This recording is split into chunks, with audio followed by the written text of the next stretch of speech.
Hello again from a rather damp day in Normandy, and today we're going to be looking at this rather elegant but rather temperamental white hen.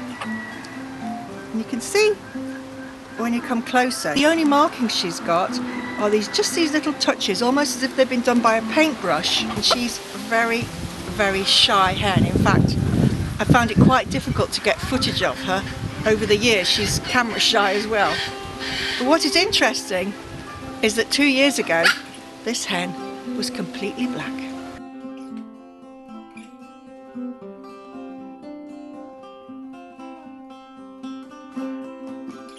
Her name is Angelique, and all she had at the beginning when she was a black hen, she had a tiny little white mark at the back of her head, which now I'm sort of thinking of as a herald patch, but progressively she's turned completely white. Now, I've pulled together a lot of images that I've taken over the past 2 years so you can see how this progresses. And in my blog, I discuss what I think it could be and why it's happening.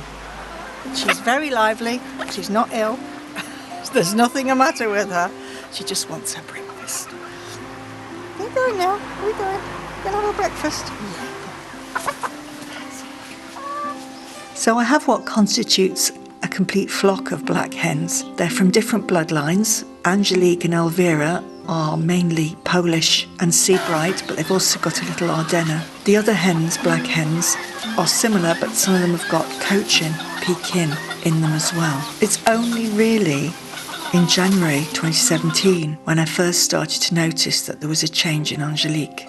You can see here, as she roosts in the hedge in the sunlight, that the tips of her wings are beginning to depigment from black to gold.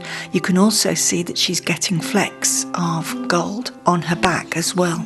As we move into February of the same year, you can see now that this is becoming more pronounced, and on her breast she's now getting gold flecks and white, and also the tips of her wings are becoming more golden. It's not, however, until June of this year, when we had extremely hot and bright sunny weather, that I began to notice that she was really dramatically depigmenting. Again, I have to repeat that she's a very elusive, shy bird, so I often only have been able to find pictures or film footage of her as she's either leaving or coming into shot.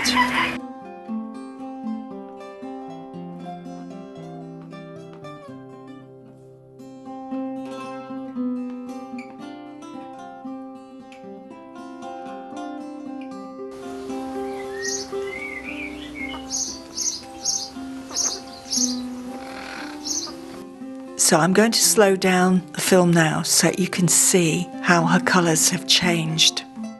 We were away for 3 weeks in July this year as we went back to Scotland. We also went to my cousin's wedding. I didn't obviously have any footage from this period, but as you can see now, and I'll date all these films and images, how quickly this all speeds up.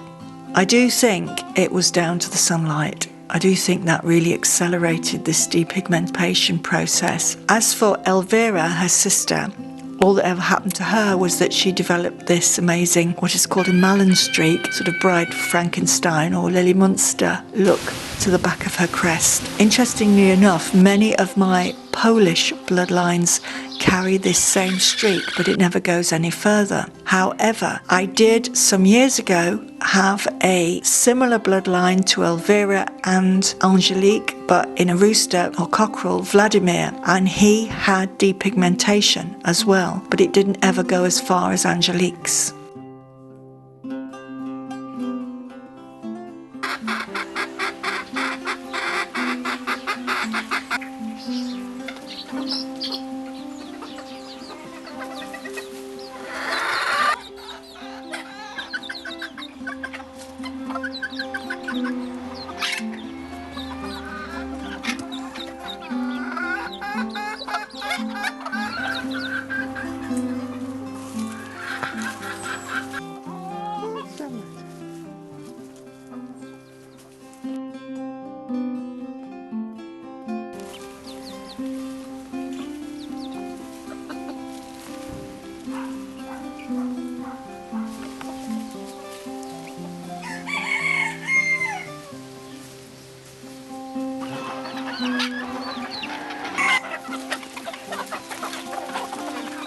There's a lot of conflict and contradiction around depigmentation in humans, animals and birds.